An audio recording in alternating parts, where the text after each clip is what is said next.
Hello, good morning everyone. Good morning Saskatoon.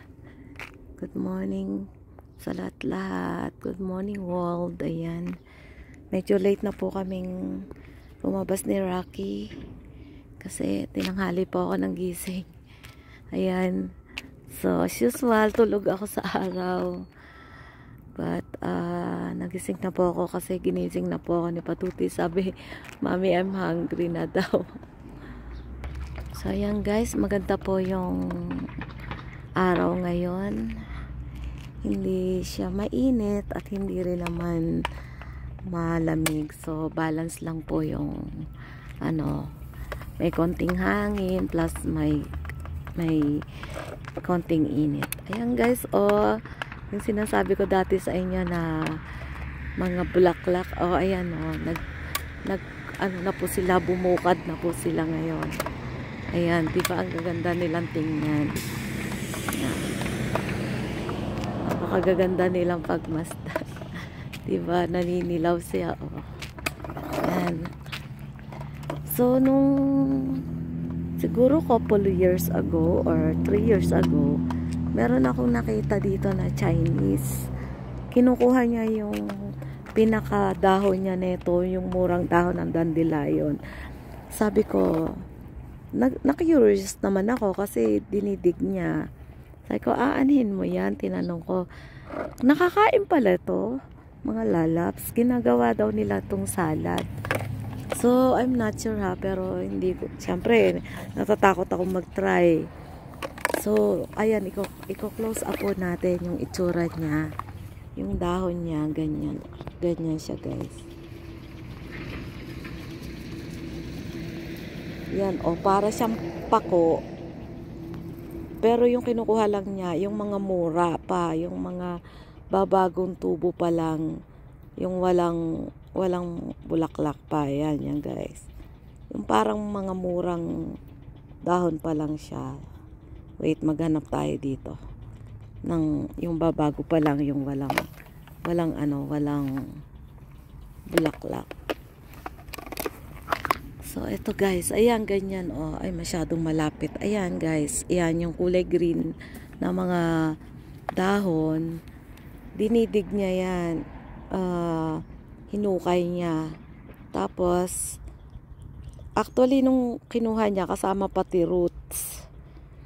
So, hindi ko alam kung iluluto niya yun na may kasama yung para siyang ugat na parang ginseng. Pero, hindi ko alam kung isasama niya yun sa pagluluto. Pero, mga dahon talaga yung niya. So, talaga lang din pala na may mga wild ganto na mga halaman na nakakain sa ibang bansa, sa ibang mga parte po ng tapos hindi natin alam, no? So, baka dyan sa Philippines, maraming mga dahon-dahon na hindi natin familiar, tapos nakakain pala sa ibang mga lugar, no? So, ayan guys, so na-flex ko lang po. Ayan, eto guys, ayan, eto. Closer natin, ayan, itong, wait. Ito guys, yan. Itong dahon na to, yan yung kinukuha niya na medyo mura-mura pa. Sabi ko, aanin niya. Tapos guys, yung hindi niya actually pala lulutuin. As in, raw siya na, sa salad lang yata niya yon, yung ganun.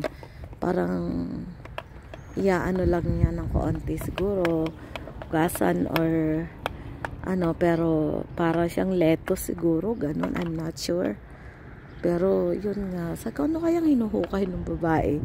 So nag-jogging ata ako noong time na yon, tapos nadaanan ko siya, busy siya sa pangunguha ng dandelion ng mga dahon.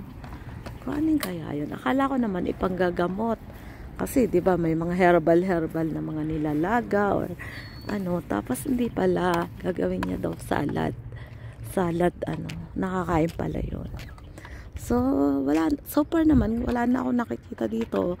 Baka dati lang siyang nag-rent sa mga apartment dito na malapit sa lugar na to. Tapos, ayan nga. Nag-ano siya, nanguha siya ng mga ganon. So, tingnan nyo, ang ganda. Ang ganda ng mga ano, pagkasabay-sabay silang namumulaklak. So, ayan guys, na flex ko lang po. And tinan nyo, ito yung na-flex ko nung isang araw na magagandang mga ano, oh. Ang ganda talaga niya. Para ano, oh, di ba? Ang ganda niya guys. Tingnan nyo. Close up natin, oh. Yan, oh, ang ganda niya. Napakaganda niya. Close up pa natin. Ayan, ito po yung ano, di ba para siyang cherry blossom, para yung sa Japan. Yan guys, ang ganda niya, nakakaaliw siyang pagmasdan. And ayan po. So ayan guys, so na-flex ko lang po. And salamat sa mga nanonood palagi sa akin. Napakaganda ng ano, ng kalangitan, maaliwalas na maaliwalas. So guys, ang langit ito. So, ayan lang po. See you guys next time. This is DJB. God bless you all.